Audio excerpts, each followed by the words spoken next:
Sejam bem-vindos à aula de corrente russa e corrente Alce.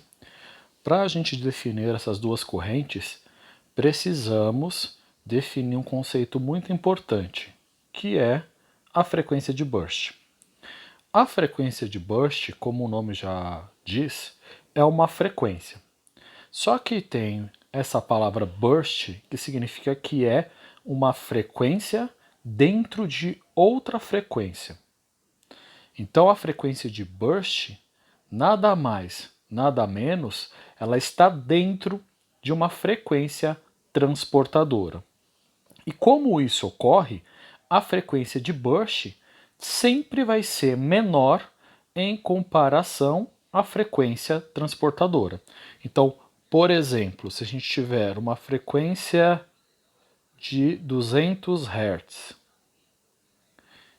e uma outra frequência com 100 Hz, e eu preciso de uma frequência transportadora e uma frequência de burst, sempre a frequência de burst vai ser a menor. Então, nesse caso, a frequência de burst é a frequência de 100 Hz e a frequência transportadora é a frequência de 200 Hz. Ou seja, na frequência transportadora está dentro a frequência de burst. Como é uma frequência, a unidade de medida é dado também em Hertz, e eu também preciso definir qual vai ser a duração desse burst. Se é uma duração, eu vou ter que dimensionar o tempo dele. Então, qual que seria o tempo de um burst? Então, a unidade de medida que nós usamos é o milissegundos. Além disso, nós temos que definir uma coisa chamada de modulações. O que é modulações? São variações sistemáticas. O que é algo sistemático? Algo que acontece de uma certa regularidade. Então, essa variação regular vai acontecer num parâmetro particular, que pode ser a frequência, a amplitude ou a duração, que é a mesma coisa que o tempo. Agora, qual é o objetivo das modulações? É aplicar para diminuir a taxa de habituação. O que seria a habituação? É a diminuição da resposta a um estímulo repetitivo. Então, para dar um exemplo, na academia, se em uma semana eu começar a levantar uma massa de 20 kg, ao final, provavelmente, dessa semana, o meu corpo já vai estar acostumado com esses 20 kg. Então, o que eu preciso fazer para aumentar, por exemplo, minha hipertonia e minha hipertrofia? Aumentar a massa.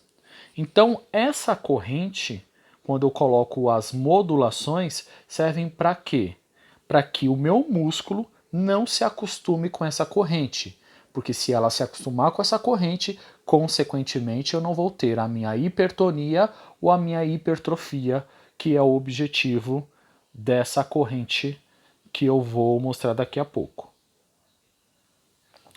O tipo de modulação mais usada para as correntes russas e alces são as modulações em formas de rampas.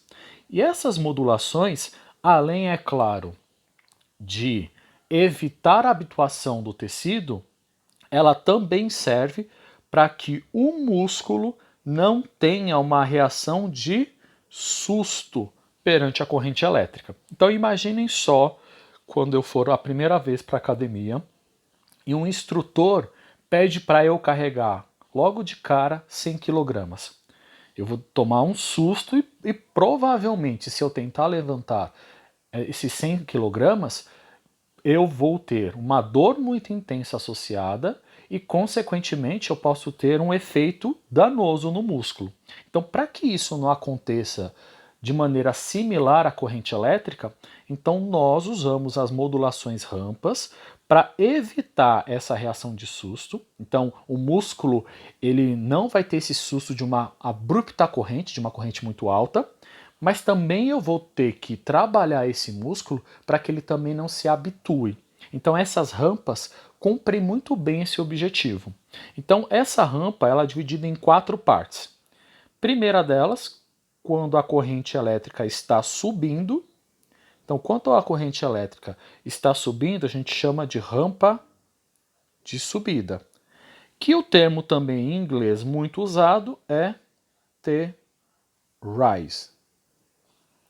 Quando a corrente elétrica mantém o valor, a gente fala que ela está num tempo de sustentação, que em inglês é T-on. Em um dado momento, essa corrente vai diminuir.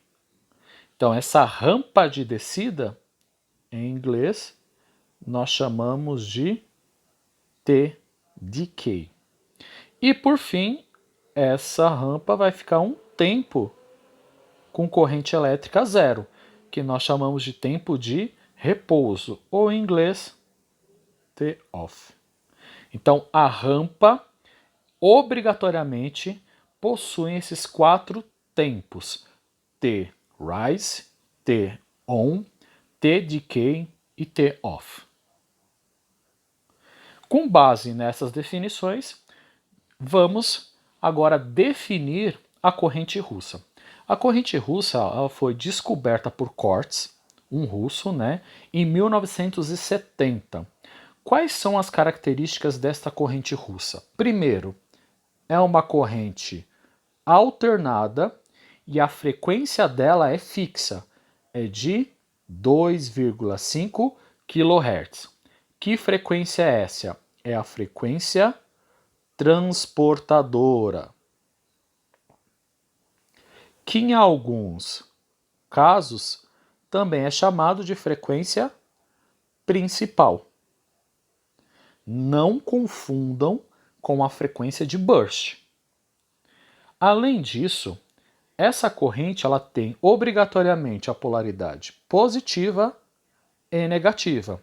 Então, se eu tenho as duas polaridades, ela é bidirecional. Além disso, tanto a parte positiva quanto a parte negativa têm o mesmo valor. Portanto, ela é simétrica. Então, isso já vai acarretar algumas consequências. Então, ela vai ser equilibrada e automaticamente não há acúmulo de cargas elétricas ou íons. Agora, eu preciso colocar uma frequência de burst nessa corrente russa. Então, justamente essa frequência de burst que eu vou variar dependendo do tipo de tratamento que eu vou fazer no meu cliente. Além disso, eu vou usar o conceito de ciclo de trabalho juntamente com as minhas rampas. Então, a corrente russa ela tem todas essas características. Além da corrente russa, nós temos também a corrente Alce, que também é chamada de corrente australiana. Ela foi descoberta por Vogt em 1998, então é uma corrente bastante recente. Ela é uma corrente também alternada, só que eu posso usar de 2 valores. Um deles de frequência de 1, ou eu posso também usar uma frequência de 4 kHz. Então, essa frequência é a frequência transportadora, que também é chamado de frequência principal.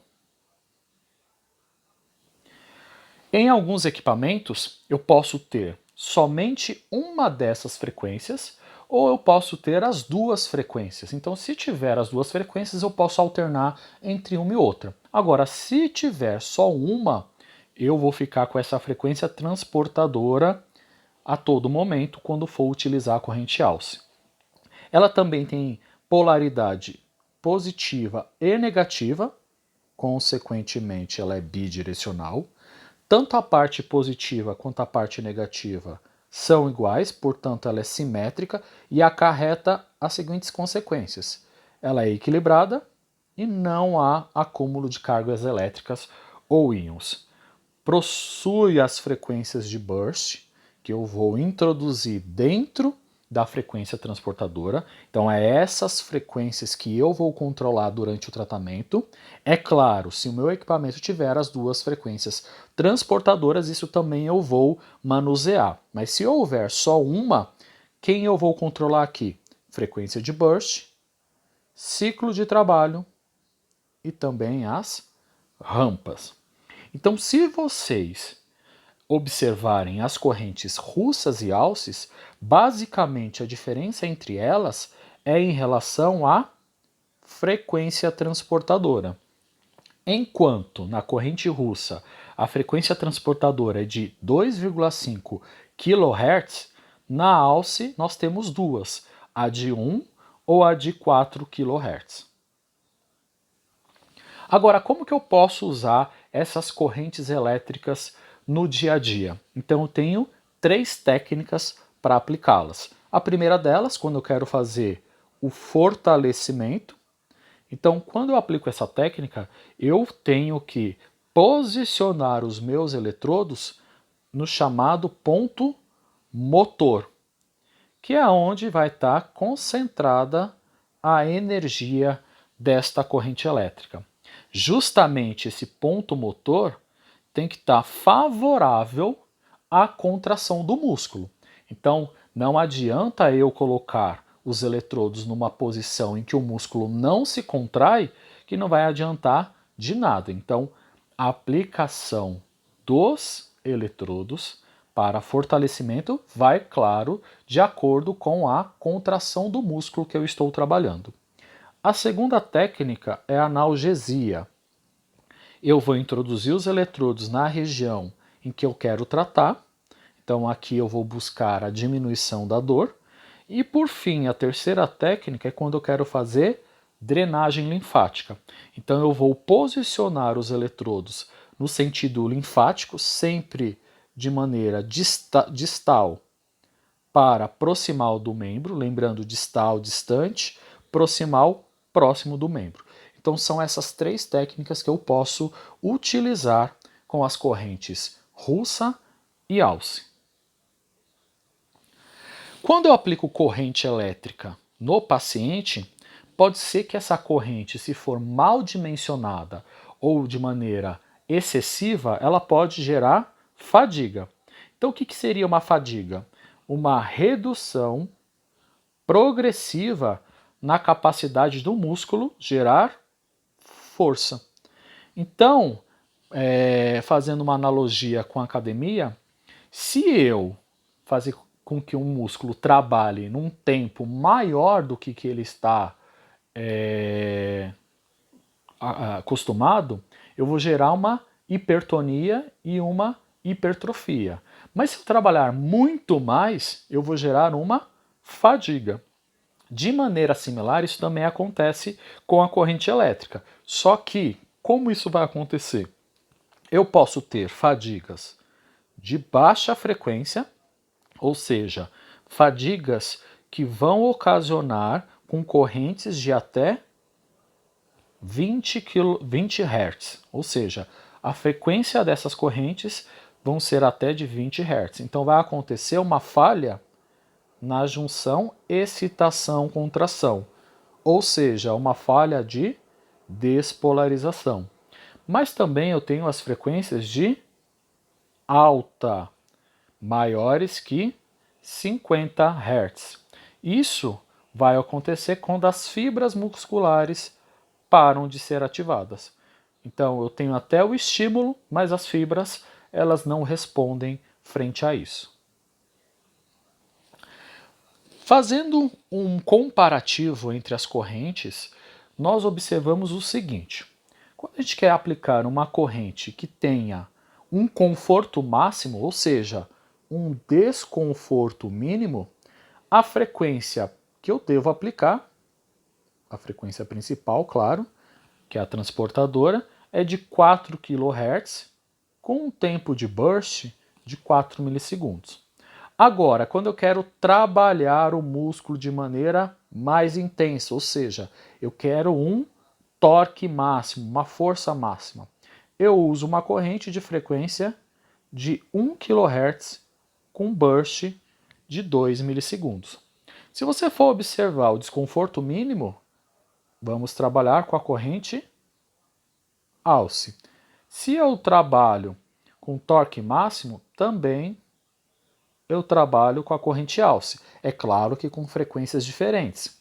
Então, uma relação boa entre conforto e torque seria a frequência de 2,5 kHz com burst entre 2 e 4, que é a corrente russa.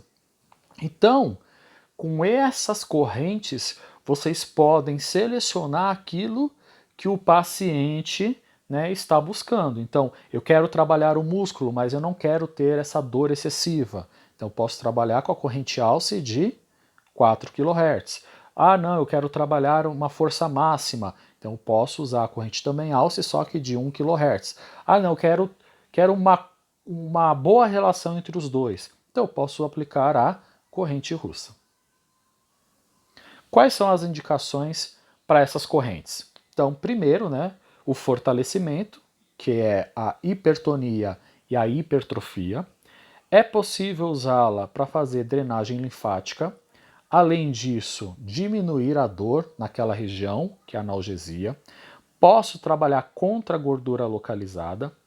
Posso trabalhar contra a FEG, né, a famosa celulite, e também eu posso utilizar essas correntes na região facial, fazendo a sua estimulação.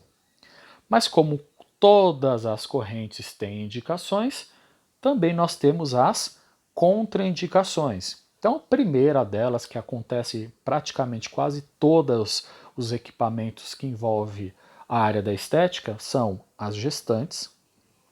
Não posso usar a corrente transtorácica, não posso usar a corrente na região anterior ao pescoço. Se houver algum estimulador interno, como marca-passo, também não. Tumores localizados ou recentes ou tirados recentemente, eu não posso usar. Pele lesionada, não posso utilizar. Há uma infecção no local, não posso. Há um metal na região, vai aquecer, então vai queimar o paciente, não pode. E corrente através da pelve também não pode. Não esqueçam de ver e rever essas aulas. Quaisquer dúvidas, entre em contato com o professor.